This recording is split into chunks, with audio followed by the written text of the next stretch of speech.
Esports is definitely growing. I think that's the biggest difference, and the first one you can talk about is that esports is getting bigger. It used to be something that was almost a subculture. People were like, oh, you get money to do that?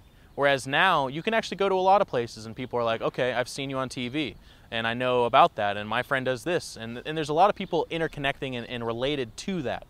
And I think that's a big difference. And it's not just America, it's also in Asia and Europe and other parts of the world. South America is actually on the big rise with that as well.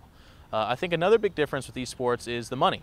Again, with it being like almost a subculture thing 10 years ago, it is now becoming more wildly successful and something that people with the checkbooks and the investments are looking at as a logical venue to express their own interests and to get their name out there and to be a part of it, to get a chunk of the pie.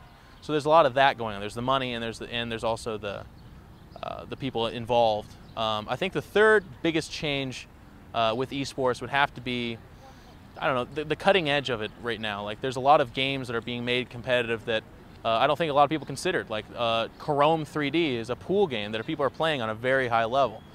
There's also sports games. Madden USA is a huge tournament that people play all over the place. I don't know if anyone saw that growing to the size it has now. There's WCG USA and World, and that's played in almost all the major countries in the entire planet. And they have hundreds of thousands of people turn out every year to try to go and to represent their country and to be a part of that. And it's taken on real nationalistic levels with that. So I think with the growth of esports, you're seeing the nationalization of it and the pride being associated with it with just more than my own name, but also organizations or the country I'm even from.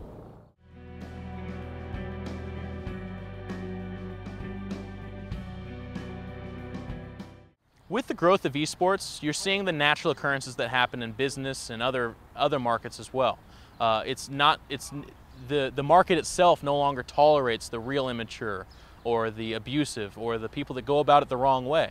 And those people kind of get sifted out. So you're seeing a more mature, you're seeing a more finely tuned group of people, but you're also seeing a more diverse group of people. I don't think I can remember in the last 10 years ever seeing as many ethnic diversities at tournaments or gender diversity. I think you're seeing a lot of girls at these tournaments because no longer is it as much a sexist world that says, no, you have a certain expectation where you need to go to school and get married because that's all you're good for. Now it's more, you are a human being. You can go to these tournaments as well and you can play with the boys.